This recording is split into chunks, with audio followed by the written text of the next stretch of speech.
You know, you hear a lot of information about the Palestinians being oppressed. I thought it was very important to come here to get on the ground, be with the people, to really see with my own eyes what's going on here in Palestine.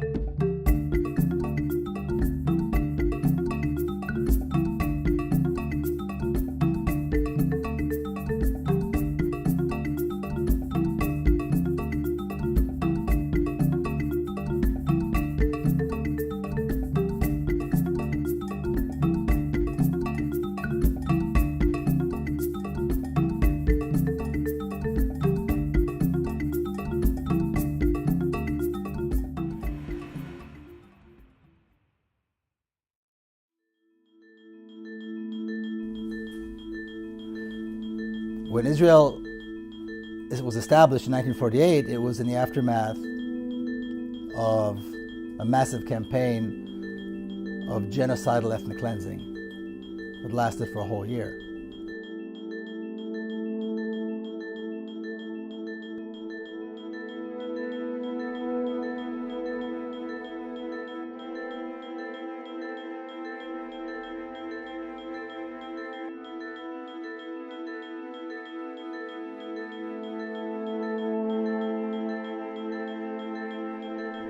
The result of that, besides the massacres and the casualties, was that close to 1 million Palestinians were forced into exile. Today, there are about 5 million Palestinian refugees living in refugee camps as a result of that.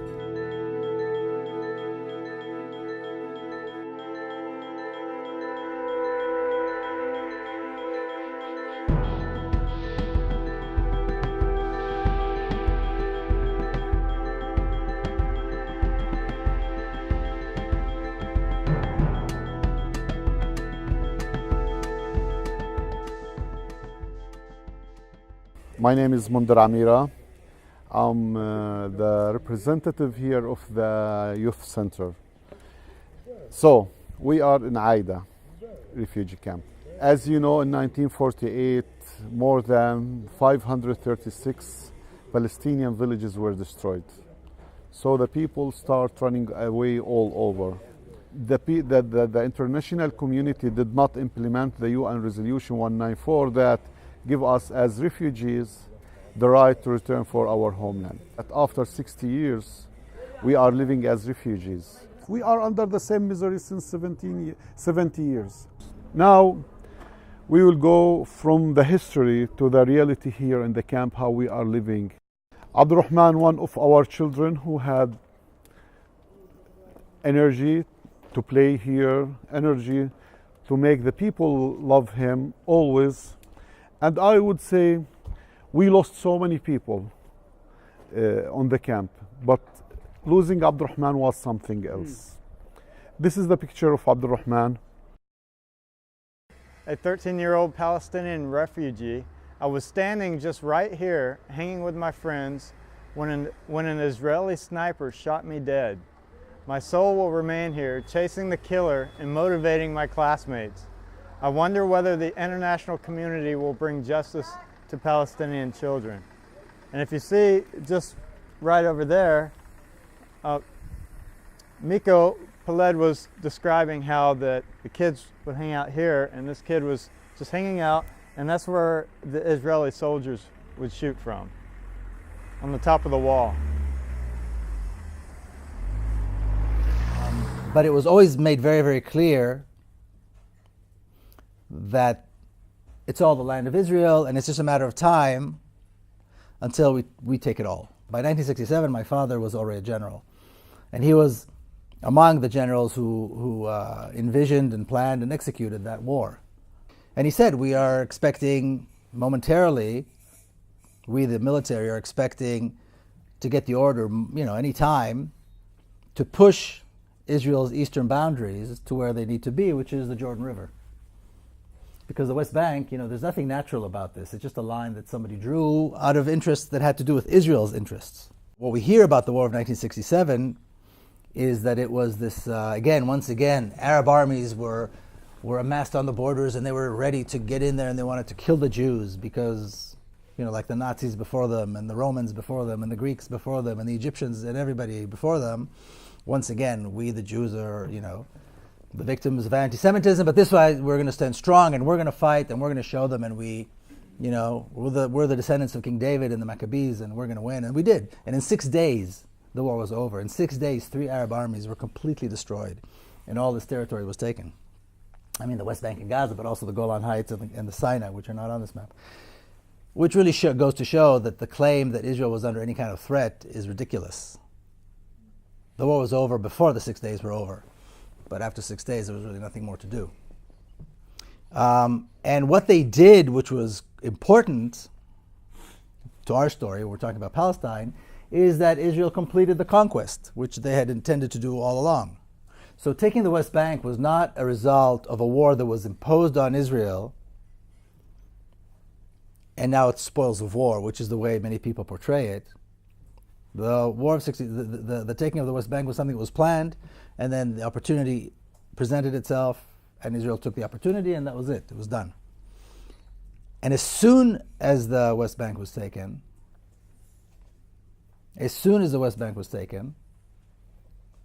Israeli bulldozers began destroying Palestinian neighborhoods, Palestinian towns, Palestinian cities, and began building massively towns and cities for Israeli Jews only. It didn't take a minute for them to even think about it or, hesitate. It was done. Israel, for the moment the West Bank was taken, did everything it possibly could to integrate it into the rest of the country, and that they did. They were very successful. It was very fast. It didn't take much for the West Bank to be integrated. It was integrated into Israel very quickly. And today, if you've traveled around a little bit, you can see there's no such thing as the West Bank. Before we go there, I want to show you the massive destruction that they did lately in Kalandia, the village.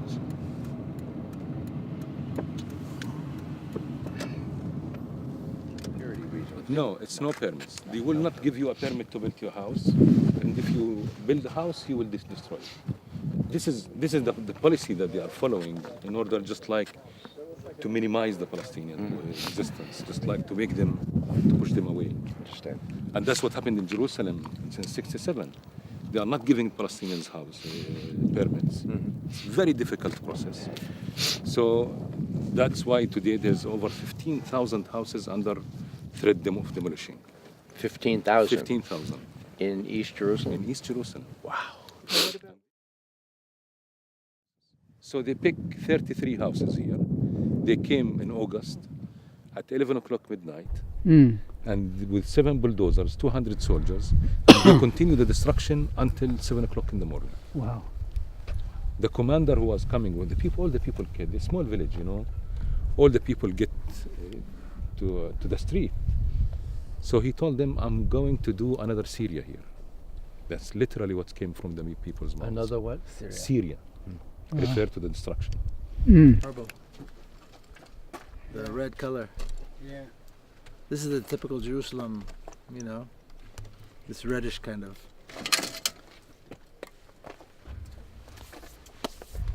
Look at this. Look at this.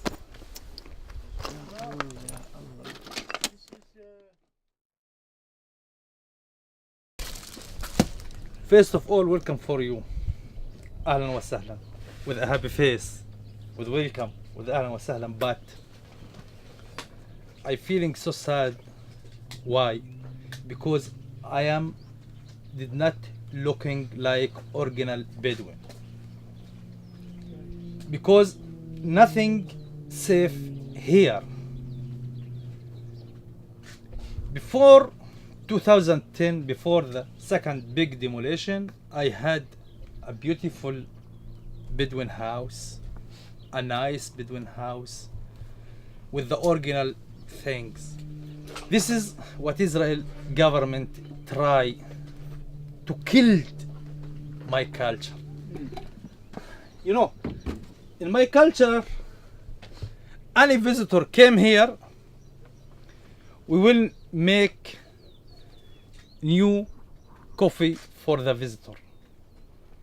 This means it's the best that I take my visitor welcome, and I show them, I make it really, when they came, they see with the eyes.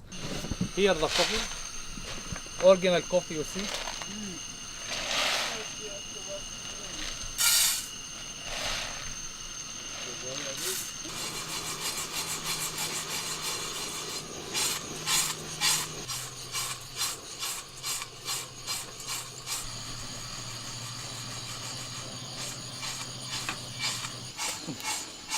all of the time I thinking about what will happen, about our situation, about our land, what the government planning against us, the Arabs, the Bedouin, the Palestinians inside Israel.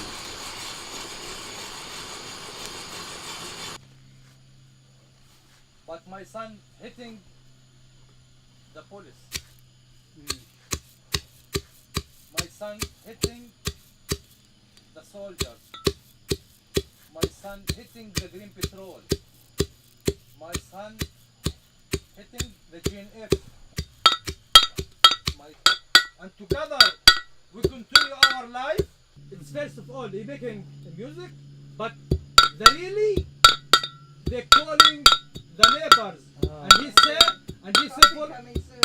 he said for all of them, all of the neighbors.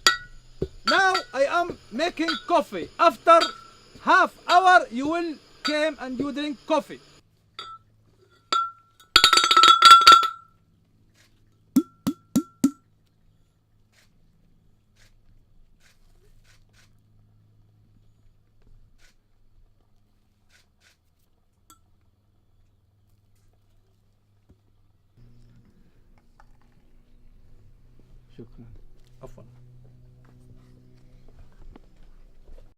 They've been reduced to what we would consider to be nothing.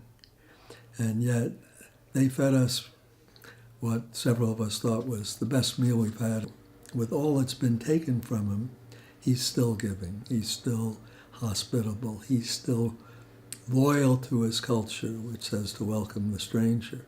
The Arab expression is sumud, which stands for steadfastness, that these people are committed to stay on their land, whether we talk about the Palestinians in the West Bank or the Bedouins in the Negev.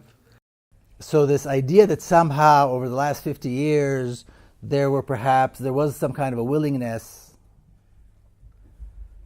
on the part of Israel to allow the Palestinians to establish a state, and this whole two-state solution thing is complete nonsense. There's absolutely no proof whatsoever to substantiate that claim.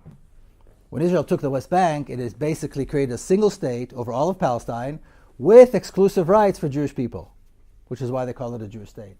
The question is it going to be an apartheid one state, or is it going to be a democratic one state? That is the question.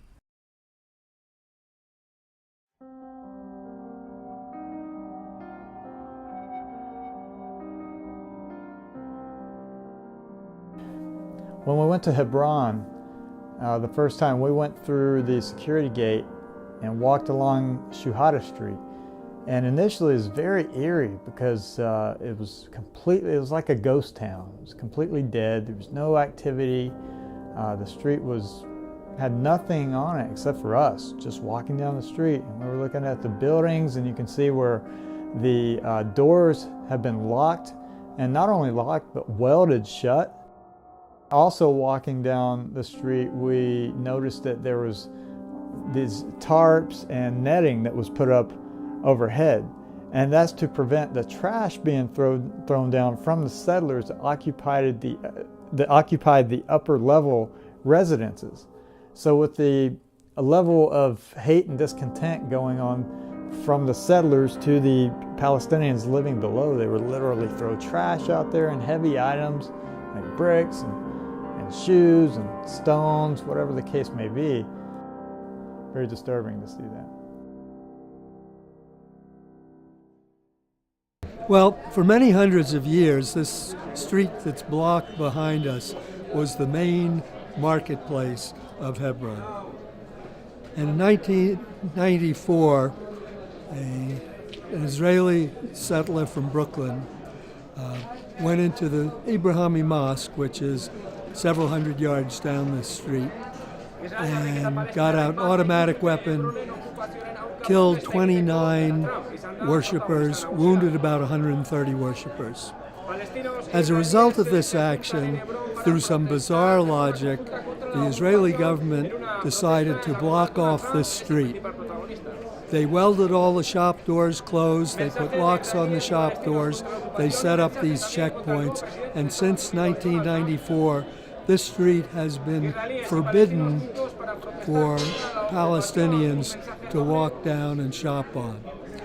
So every year for many years now, this time of year, because this is the anniversary of that shooting, they have these rallies to open Shuhada Street. That's the name of the street here. So they have open Shuhada Street rallies trying to put pressure on the Israeli government to open the street. So that's what we're here for today, is to join the Palestinians in support of their effort to get Shuhada Street open.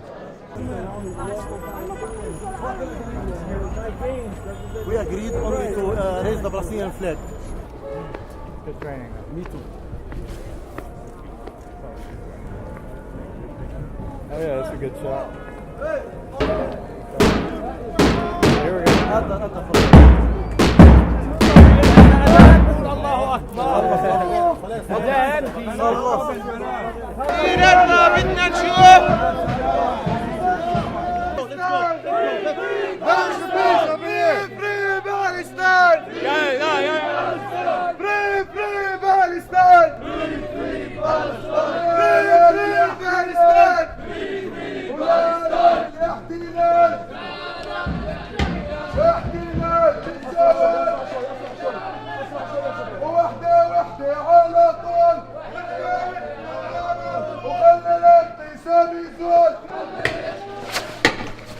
No, don't do that. Let's go ahead, let's go.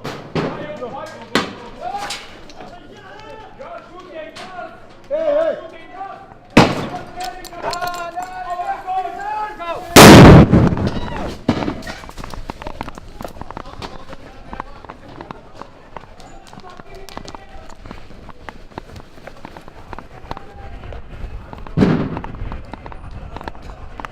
Third time we went back out, we made it all the way down to the police line.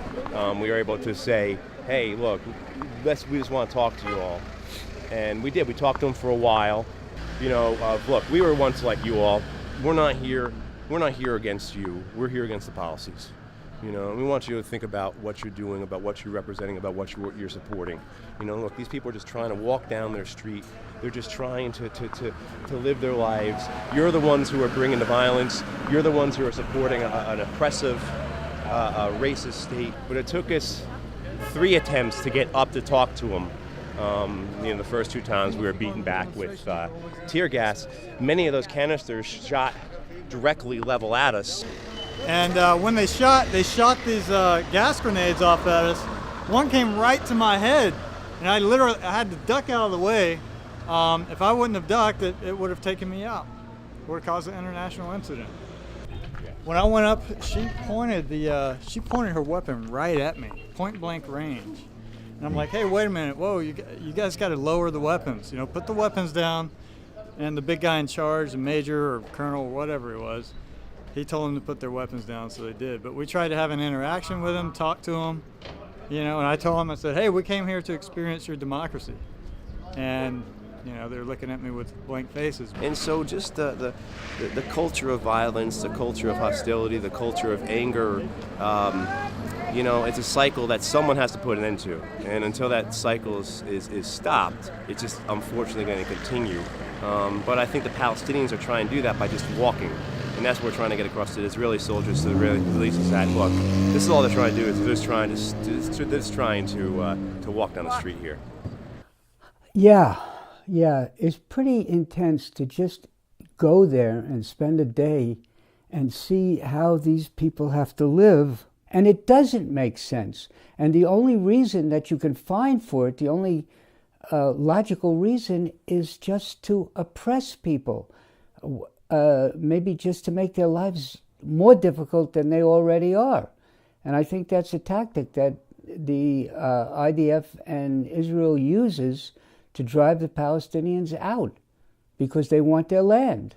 It makes sense though, right? If the goal is to chase the Palestinians out, if the goal is to push the Palestinians out, if the goal is to turn this into Israel, if the goal is a Zionist project, if the goal is to make this into one big settlement, then that's the way to do it. Put the pressure on these people so they can't live here. The situation down there with the settlers, what's going on with them, with their mentality and mindset, because they were crazy. It was nuts.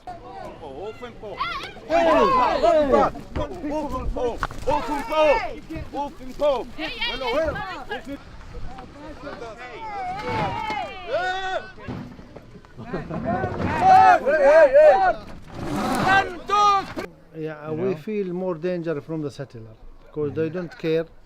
They don't care if you are American, if you are Palestinian, if you are Israeli.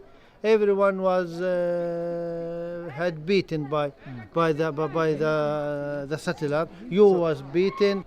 So why did they attack the women first? They attacked the women first. They attack the women first to make, they don't want the women to participate. For that, they want to make it danger for the women.